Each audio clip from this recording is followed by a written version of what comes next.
우리들이 아이들을 이렇게 키우다 보면 자녀들로부터 종종 난감한 질문을 받습니다. 다시 말해 대답하기 곤란한 질문 말이죠.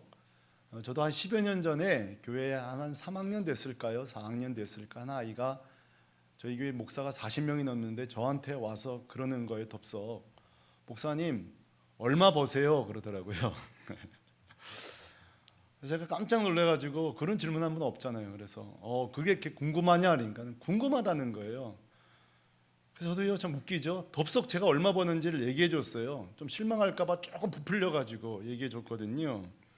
그러니까 이 아이 반응이 재밌어요. 에이 잘 사는 줄 알았는데 목사님 못 사네요. 그러고 이제 가버리더라고요.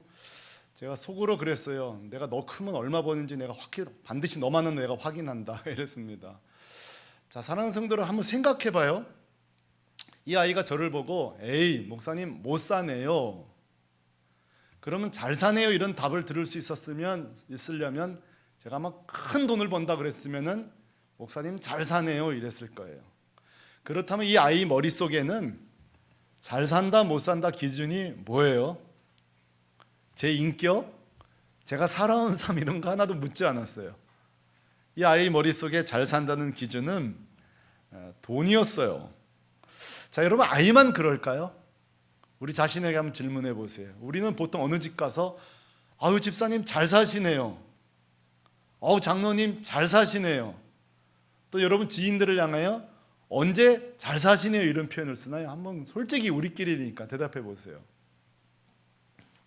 모르긴 몰라도 좋은 차, 높은 연봉, 내 생보다 좀 좋은 집, 여러분 이랬을 때 우리가 보통 아주 저 집 잘 사네, 때로는 신앙적으로 축복받으셨네 이런 표현을 우리가 쓰곤 합니다.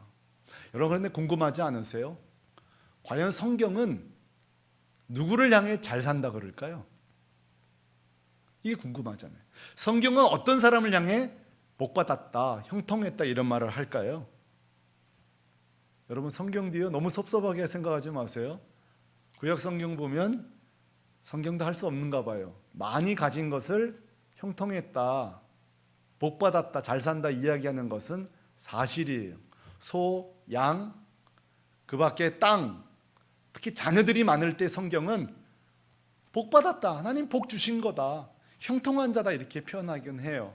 그래서 아브라함 같은 사람, 이삭, 야곱을 복받은 자, 형통한 자, 이게 다 한국말로 표현하면 잘 사는 자라고 하죠.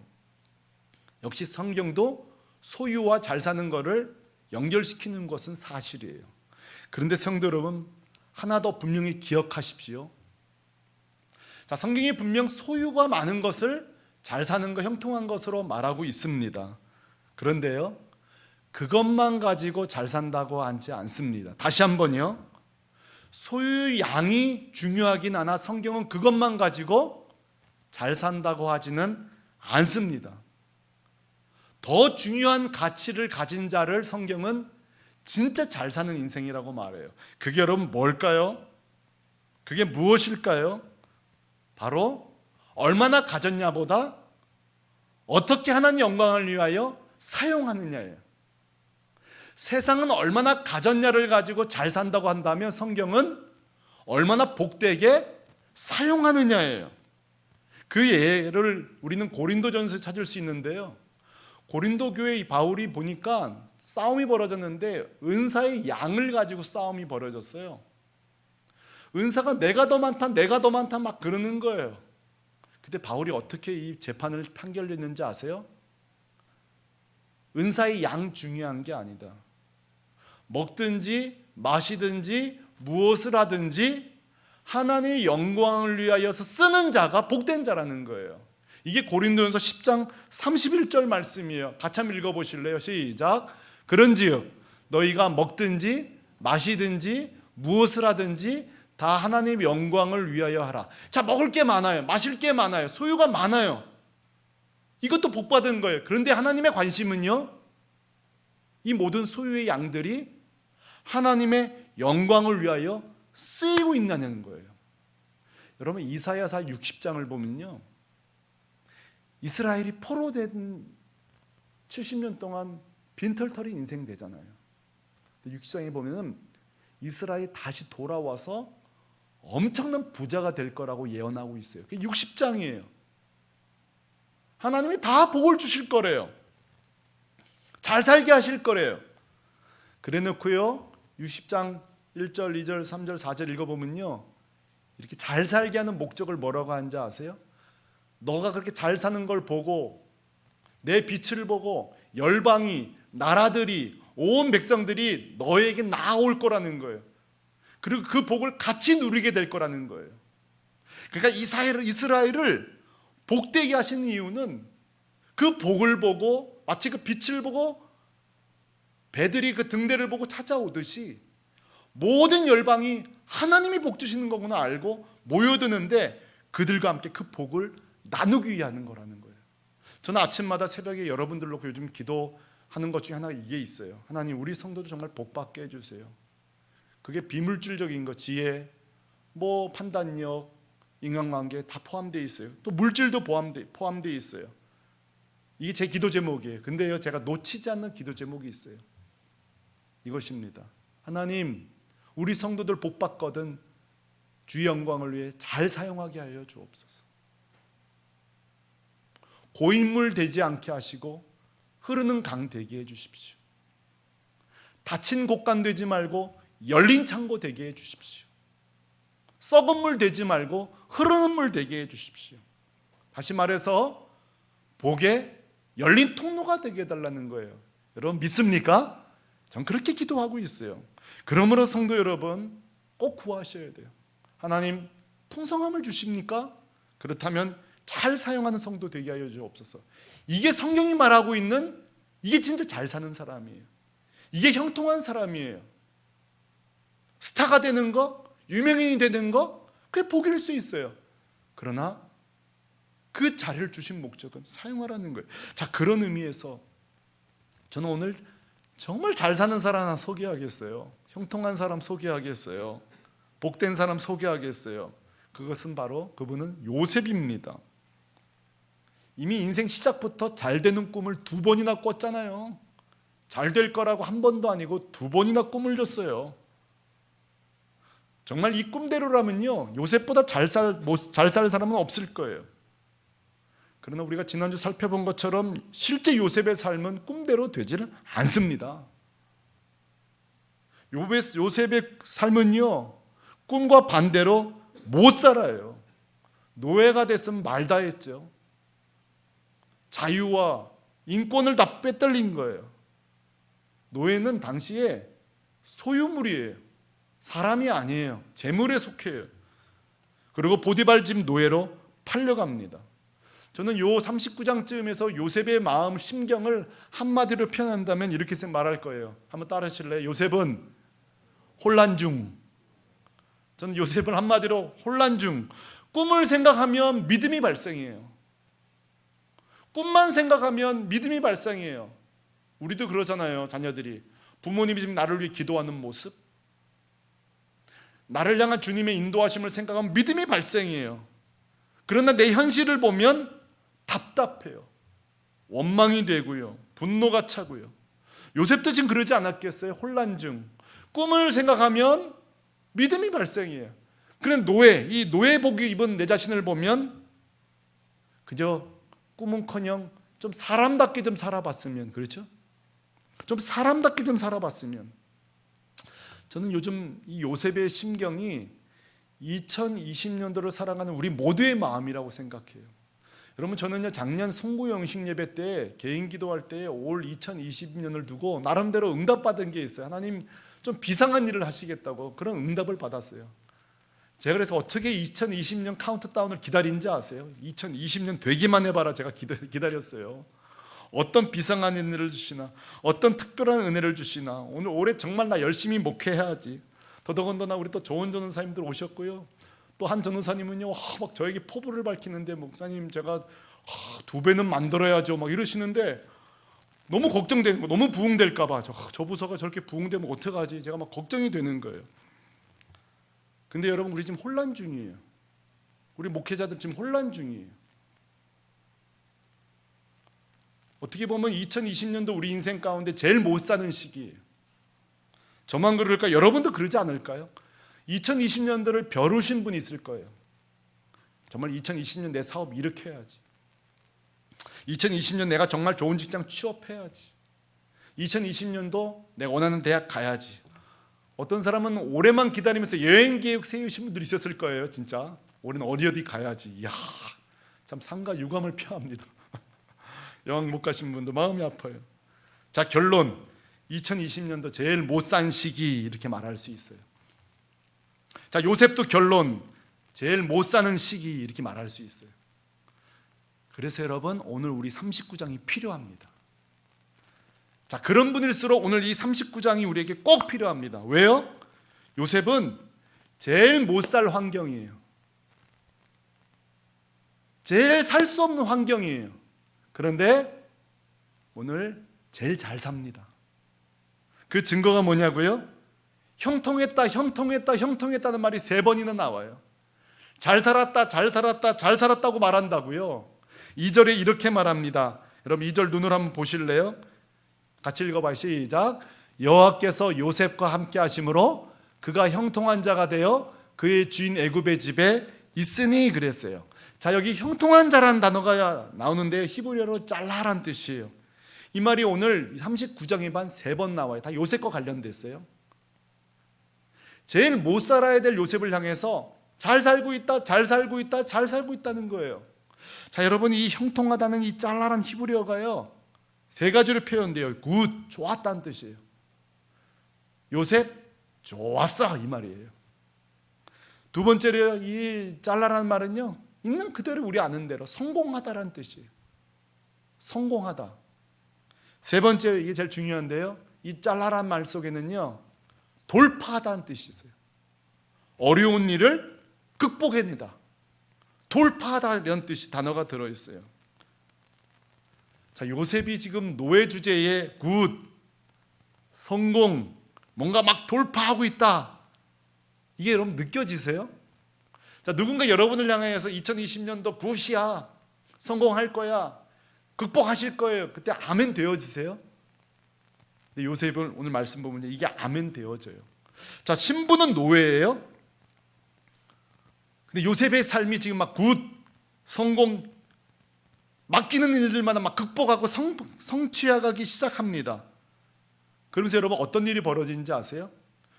요셉이 이렇게 손을 대는 일, 요셉이 맡긴 일, 요셉이 걸어가는 길, 요셉이 일단 일을 맡았다 하면 놀라운 일이 벌어져요.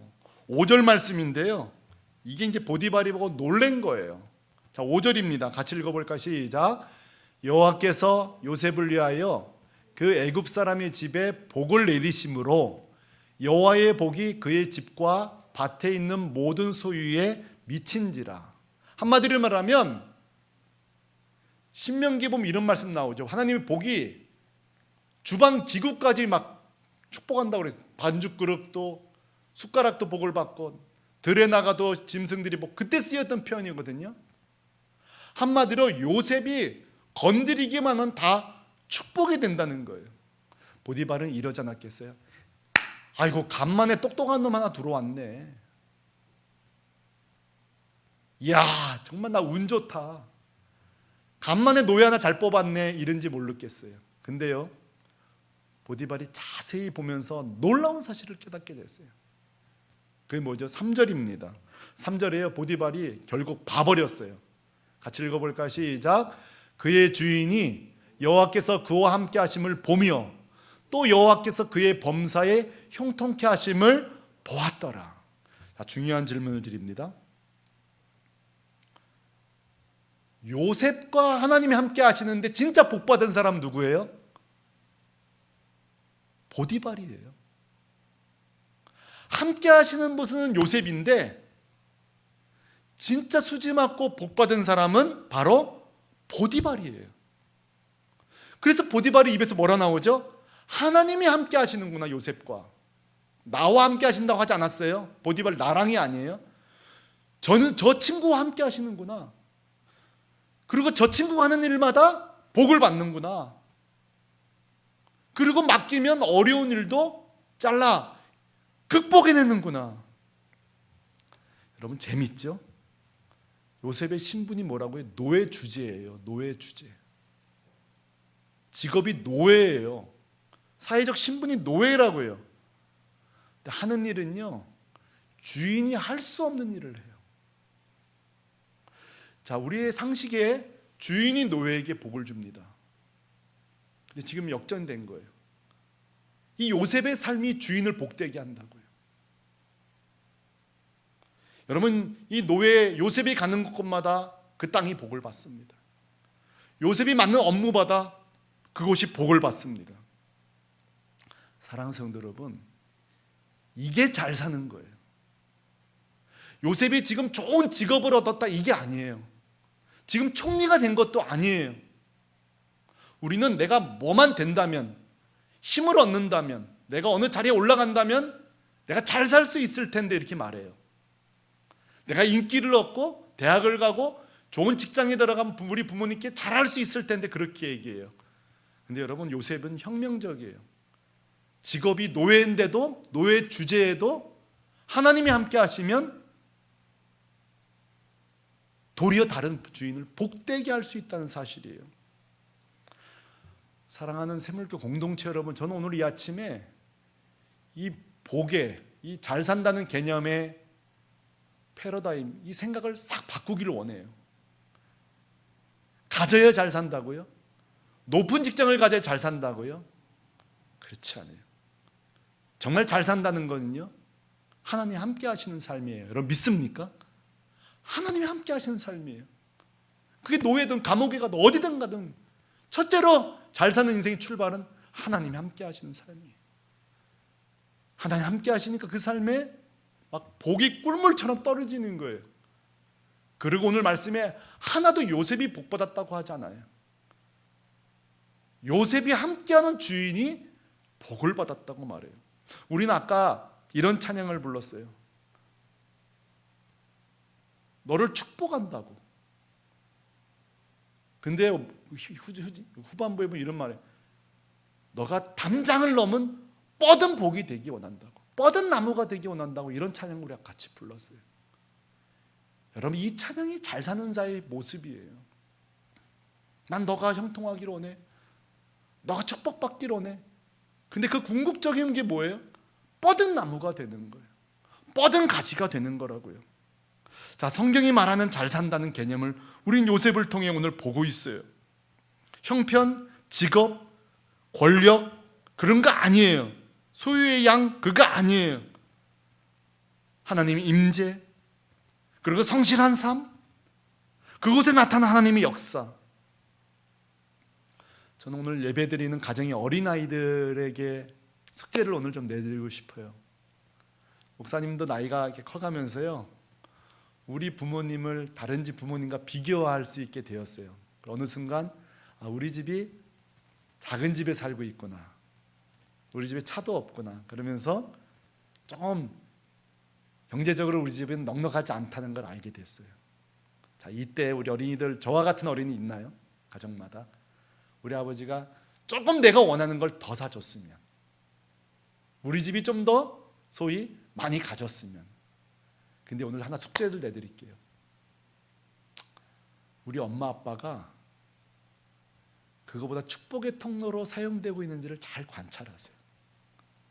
콩 반쪽이라도 나누고 늘 넉넉한 마음을 갖고 있고 이웃들을 잘 돌보고 좀 부족해도 사랑이 많고 엄마 아빠가 무례하지 않고 친절하고, 그러면요, 여러분 정말 잘 사는 부모 만난 거예요.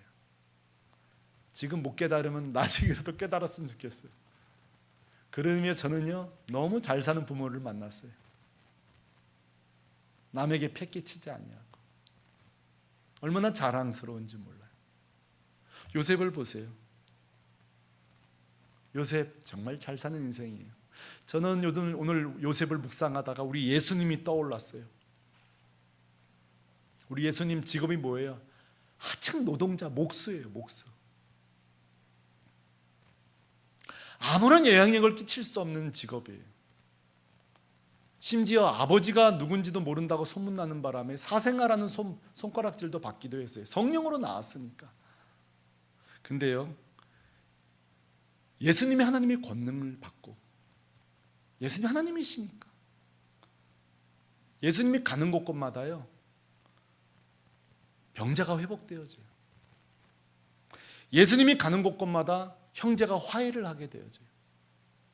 예수님이 가는 곳곳마다 배고픈 자가 배부름을 느끼게 돼요. 예수님이 가는 곳곳마다 욕심쟁이였던 삭개오 같은 사람은 자기가 이렇게 조금 머리 잘 써서 얻었던 소득들을 다 내어놓고 가난한 자들을 돌려주고요. 예수님이 가는 곳곳마다 다 복의 통로가 되는 거예요. 그리고 예수님이 결국 자기 생명까지도 십자가에서 우리에게 다 나눠주고 가셨어요. 저는 우리 예수님 보고 이런 말씀드려요. 목사님, 예수님 정말 잘 사셨네요. 잘 살고 잘 죽으시고요. 사랑하는 우리 새물교 공동체 여러분, 정말 잘 산다는 증거는 뭘까요? 세상적으로는 아까 말한 것처럼 소유 뭐 이런 거지만, 오늘 적어도 창세기 39장을 이 말씀을 들은 여러분들, 잘 산다는 거, 성경적 기준은 하나님과 동행하는 삶, 함께 하시면 여러분 잘 사는 인생이십니다. 그리고 하나님이 함께 하시는 곳에 여러분 반드시 여러분이 복 주시는데요, 그 복이 여러분 주변으로 흘러가는 거예요. 그리고 타인들이 복을 받고요. 여러분, 교회가 잘 산다는 것도 마찬가지예요. 우리 새물교회가 잘 산다는 게 뭔가요? 교회가 뭐 건물도 커지고 다 좋아질 수 있어요. 우리 교회도 복 받을 수 있어요. 그런데 이웃들을 향해서 흩어보내지 않는다면 그 잘 사는 거 아닙니다. 큰 교회인지는 몰라도 잘 사는 교회 아닙니다. 그리고 우리 주변의 이웃들이 새물교회를 보고 저 교회는 참 나누는 교회야, 돌봐주는 교회야, 그런 말을 들을 수 있어야 참 좋은 교회예요. 저희 교회 세 가족 중에 우리 정현윤 형제라고 계세요. 지난 화요일 날 대화하다가 제가 이렇게 물어봤어요. 세 가족인데 예수 믿고 뭐가 달라졌냐고 제가 물었어요. 자, 여러분에게 예수 믿고 여러분 뭐가 달라지셨어요? 근데 이 형제가 무슨 말씀을 하시는 거 아니, 본인이 영업직을 하는데요, 본인도 영업직을 제법 하다 보니까 노하우가 생겼다는 거예요. 영업 기술이죠. 사람을 상대하는 법, 또 계약을 체결하는 것, 그런 게 생겼다는 거예요. 그야말로 이건 사실 굉장히 자기만의 기술이죠. 근데 이제 직원, 동료나 후배들 볼 때에 실적이 없는 직원들이 예수 믿고 보니까 안타까운 마음이 들더래요. 사실 이건 가르쳐주면 안 되는데 자기도 모르게 그 노하우를 나누고 싶더라는 거예요. 이걸 공유하고 싶더라는 거예요. 그리고 더 재밌는데 감동받은 건요, 그분들이 실적이 막 생기는데 기쁘더라는 거예요. 사실 이건요 반칙이거든요. 이분들이 영업 잘하면요 내 수입은 줄 수도 있는 거예요. 제가 그래서 속으로 잘 살고 있다, 참. 이게 정말 예수님의 마음으로 잘 살고 있다. 한 목사님인데요, 시인이기도 하고 랄프 waldo 에머슨이라는 목사님이 계세요. 이분이 성공에 대해서 이런 말을 한 적이 있어요. 성공이란 무엇이냐 했을 때에 한번 읽어보실래요? 시작.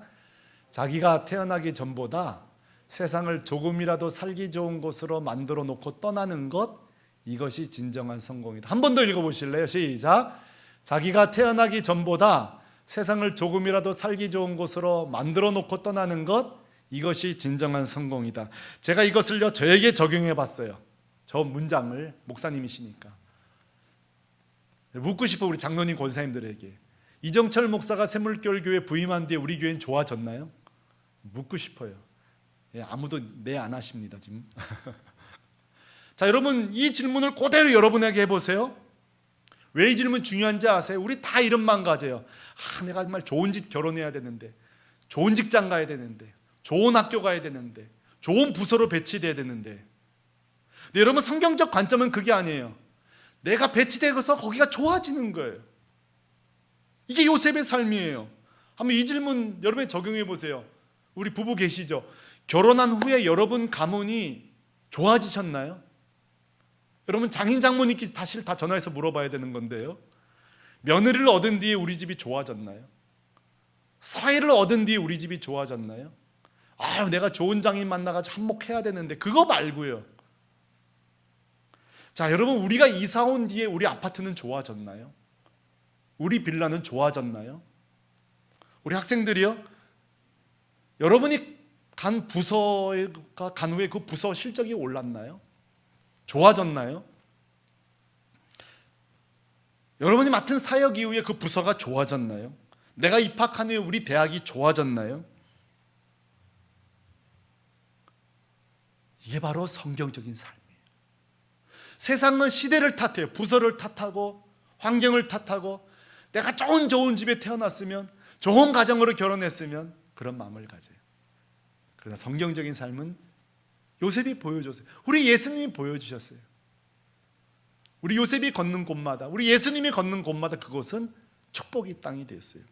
저는 지금도 잊지 못하는 장례식이 있어요. 40세 한 여성분인데요, 어려운 형편 가운데 소천하셨어요. 근데요, 교회에서 장례식을 했어요. 근데 그 장례식장에 유족들도 모르는 조문객들이 굉장히 많이 온 거예요. 예상보다 너무 많이 온 거예요.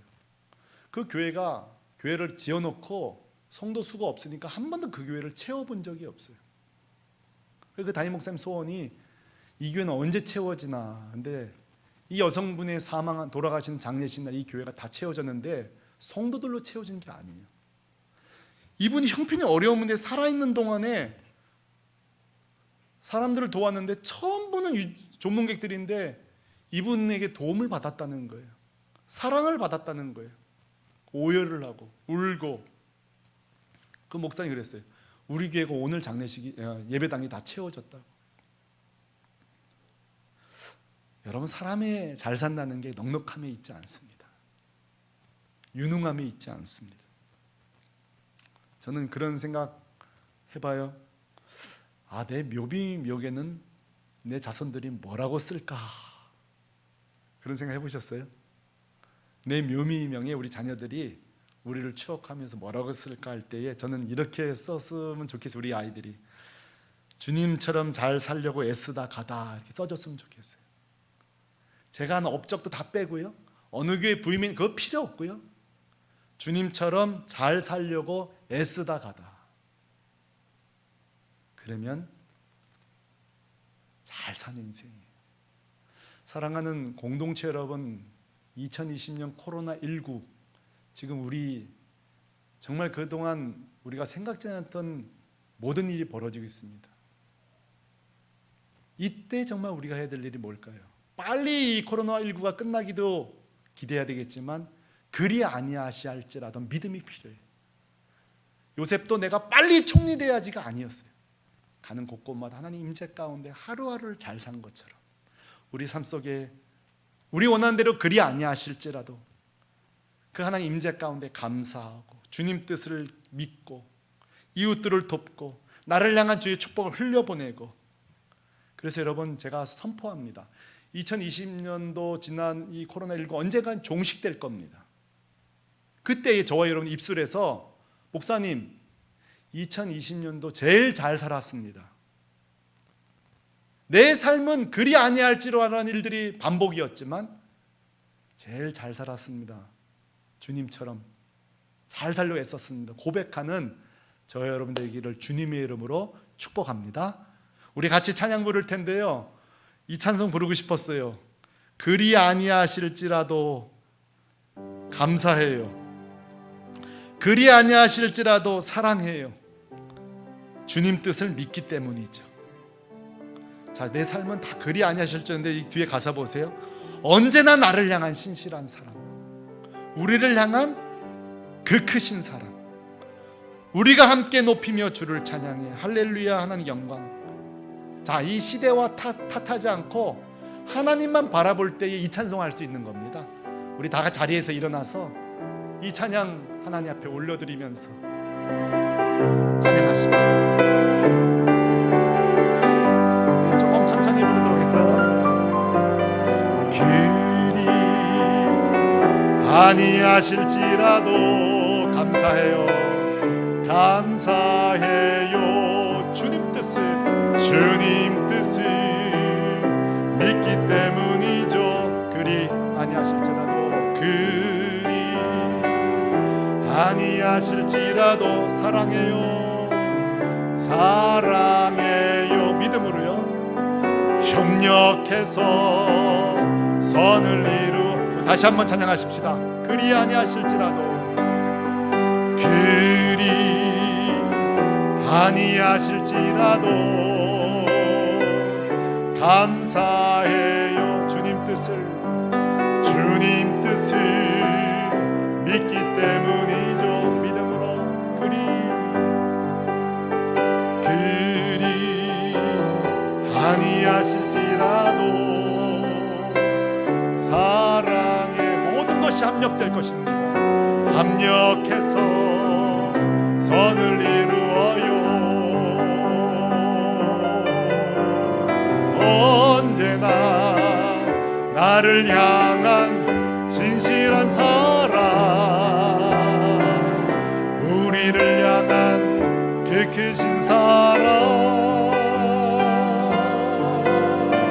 우리가 함께 높이며 주를 찬양해. 할렐루야 할렐루야. 하나님께 영광. 언제나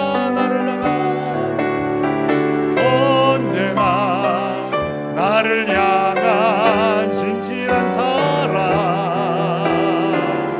우리를 향한 그 크신 사랑, 우리가 함께 높이며 주를 찬양해. 아멘. 할렐루야.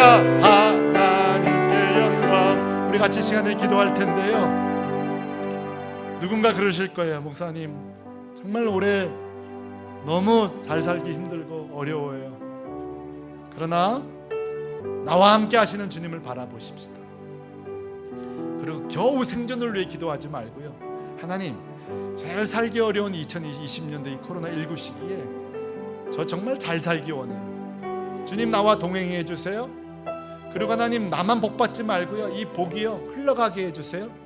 넘치게 해주세요. 나 때문에 주변 복 받게 해주세요.